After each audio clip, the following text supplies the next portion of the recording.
Istimewa sekali caleg di samping saya ini. Saya caleg non-muslim dari Purworejo dan satu-satunya mungkin di Purworejo.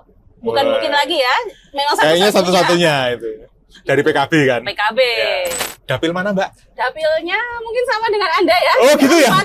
Wah, kita salah ngundang ini kita. Motivasinya apa sih masuk politik? Nah, jadi motivasinya udah disebutin tadi. Golput kan mungkin karena dulu nggak ada kita. Kalau harus modal, berarti kan harus ada return of investment plus profit. Kalau cuma balik orang cukup. Halo teman-teman, kali ini podcastnya semoga menarik. Karena ini istimewa sekali, caleg di samping saya ini. Langsung perkenalan sendiri aja lah, saya kenalan nggak nih salah gitu. Salah ya? Ya, silakan. Hai, nama saya Deborah Dian Puspita dari Partai Kebangkitan Bangsa. Kalau yang udah kenal saya biasa dipanggil Debi. Saya caleg non-muslim dari Purworejo dan satu-satunya mungkin di Purworejo. Bukan mungkin lagi ya, memang kayaknya satu-satunya itu. Dari PKB kan? PKB. Ya. Nah ini teman-teman, jadi ini saya ngajak Mbak Debi ini untuk ngobrol. Karena buat saya ini sangat menarik ya. Ini menunjukkan PKB sekarang memang ya ke arah, ya emang semuanya kan dasarnya Pancasila dan nasional kan. Ya, itu artinya juga bisa ada kader non-muslim di PKB. Ya. Dan dapil mana, Mbak? Dapilnya mungkin sama dengan Anda ya. Oh gitu ya? Wah, kita salah ngundang ini kita. Ini saya terkejut ini loh. Dapilnya sama-sama dapil 4. Jadi ini saya pengen ngajak ke teman-teman untuk menggambarkan nih loh, pesta demokrasi itu harusnya gembira seperti ini. Politik yang gembira. Ya, jangan sampai kita yuk gontok-gontokan. Wong ini saat dapil beda partai aja kita bisa duduk bareng dan kita bisa diskusi. Iya, betul. Ya kan? Dan buat saya yang lebih penting nanti teman-teman, misalkan Mbak Debi jadi, saya jadi, itu kan kita akan berpartner di legislatif, ya kan? Ya. Kalau misalkan dari kita salah satu nggak jadi, ini sudah nambah temen, suaranya juga tetap bisa disuarakan, ya kan? Ada jalur. Jadi inilah politik yang menurut saya ya happy lah kita, ya generasi muda harus lebih aware tentang politik. Betul. Nah langsung aja Mbak Debi, saya mau tanya nih, motivasinya apa sih masuk politik? Jadi motivasinya udah disebutin tadi. Generasi muda lebih aware untuk dunia politik. Jadi motivasi saya itu menjadi role model bagi pemuda kaum milenial tentunya, supaya lebih melek politik dan tidak apatis, serta menjadi jembatan untuk aspirasi mereka. Oke. Karena di setiap kebangkitan bangsa itu generasi muda pasti ada sebagai penggeraknya. Ini kata-katanya langsung injek terus kebangkitan bangsa. Wah iya, itu kan sudah grooming ya. Oh gitu ya. Nah, kalau selama ini berarti beranggapan generasi muda itu banyak yang apatis ya? Ya sekitar saya ya. Apa sih pemilu? Males lah milih. Ngapain? Betul. Aku milih juga, misalnya si X jadi presiden, aku juga dasteran. Si X jadi presiden, toh aku juga gini-gini aja. Nah, itu. Ya. Oke. Tapi sebelumnya masuk ini memang sudah berkiprah di politik atau tiba-tiba ini mau 2000. Kalau saya kan mendadak. Sebenarnya dari Haji mumpung ya? Bukan haji mumpung. Karena kepepet ya kan. Kepepet. Jadi kemarin 2020 kan kita pandemi. Lalu ya iseng-iseng pasang stiker untuk apa? Sebenarnya untuk promosi, siapa yang mau promo produk di Sumber Alam bisa nempel gitu loh. Karena ternyata nggak kuat bayar model kan saya terpaksa tak tandangi dewe. Ternyata banyak respon teman-teman yang mendukung. Nah kalau Mbak Debi gimana? Kalau untuk kiprah di dunia politik itu bukan kiprah ya. Saya ikut di politik itu dari saya pertama kali usia 17 punya suara, hak suara, diajak papa untuk berpolitik. Itu pun sekedar ikut-ikut kampanye, ikut untuk menyebarkan flyer gitu-gitu. Terus setelah itu pernah vakum karena menikah beberapa tahun. Ini diajak lagi untuk ikut di organisasi perempuan bangsa dari PKB. Agustus kemarin 1 tahun tepatnya. Oke, berarti memang sudah ada lah ya? Sudah ada basic sebenarnya. Di grooming papa saya itu dari usia 17 tahun. Oke. 17 tahun kemudian dicalonkan oleh PKB. Puji Tuhan, dipercaya. Masih. Jadi ini kalau teman-teman dapil 4, terutama mungkin yang golput lah ya. Kan sebenarnya banyak sekali teman-teman yang golput ini setiap kali pemilu ya kan. Golput kan mungkin karena dulu nggak ada kita. Jadi nggak usah rebutan sama yang konstituen yang sudah jadi, ya kan. Kita cari yang baru juga, karena kita kan juga caleg baru. Iya, memulai ya. Betul, makanya kami berharap teman-teman yang dulu golput mungkin nggak ada pilihan, sekarang ada Mbak Debbie atau ada saya. Atau misalnya gini, milih Pak ini, aduh aku kenal nggak enak nih, aku kenal sama Pak ini nggak enak nih, aduh milih Anthony sama Mbak Debbie aja lah. Asik. Nomor berapa kok? Saya nomor 9. Saya nomor 5. Politik nggak enak ya, nggak enak milih tetangganya, milih yang lain aja. Bener, gitu. podo adil ya. Ya adil itu.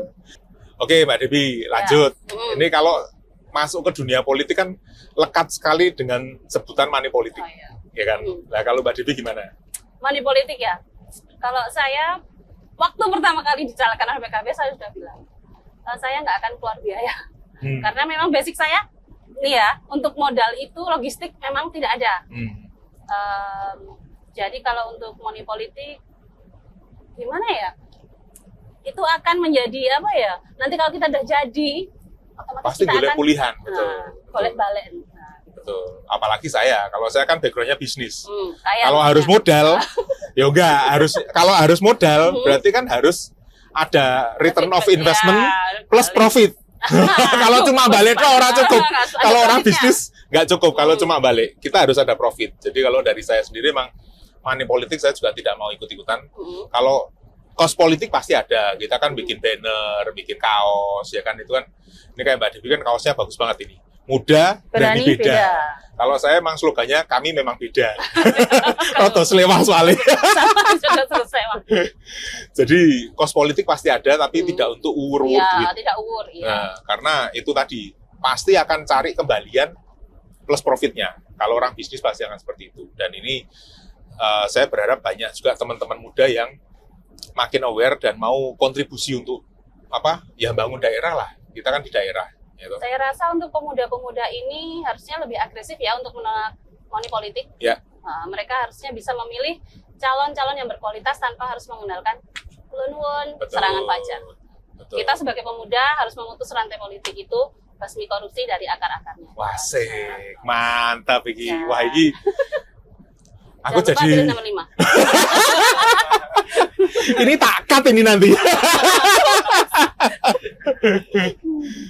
Terus ada nggak figur yang jadi idola Mbak Debbie di politik?